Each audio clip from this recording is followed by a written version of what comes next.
ને હમણાં વાત કરી આગળના સમયમાં એવા નામ રાખતા કોઈ કાનો રાખે પ્રભાત ભારમાં ઉઠી કાના અહીંયા કહેવાય જાય એટલે ઠાકર રાજી થઈ જાય માધવ અહીંયા આવી બેઠા કેમ ને તો ઠાકર રાજી થઈ જાય એવા નામ રાખી અજય સંતો કે આત્મા સો પરમાત્મા પરમાત્મા સો પરમપતિ એવા હંસની ભાષા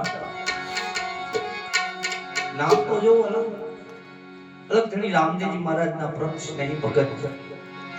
એવા ધનજીયા પરિવારમાંથી હાલો હરજી દેવડે પૂજવા રામદેવ પી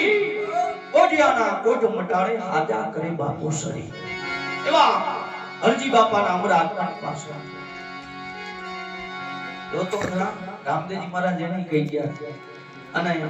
મેં કીધું કે મીઠક બોલા માનવી ખરેખર માનવ જેવું જીવન જીવી ગયા હોય એની પાછળ ભજન થાય એની પાછળ સચ એવા રામદેવજી મહારાજે હે હરજી ભક્તિ કરો તો અગમ ભેદને જાણો આવો ઉપદેશ લઈ ગયા છે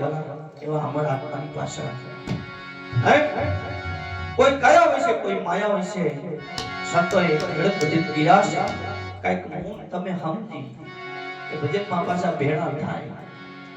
નકર ભજન તો જે છે ભજન છે એ આત્માનો ખોરાક છે ક્યારેક ક્યારેક મળે ને આને ભગવાને તો કીધું રોજ માટે દીજો કાયમ નહીં મળે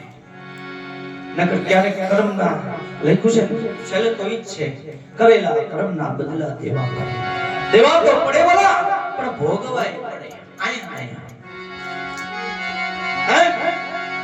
સંતો આ જીવને ઠપકો આપે ભજન નથી કરતા એટલા માટે શું કહેવું એ વર્ષે તને તારો ઘડનારો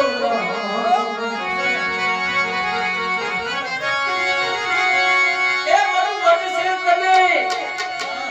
નગર બેન લાગુ પડે એ વર્ષે તને તારો ઘડનારો આટે જૂઠી કાયા જૂઠા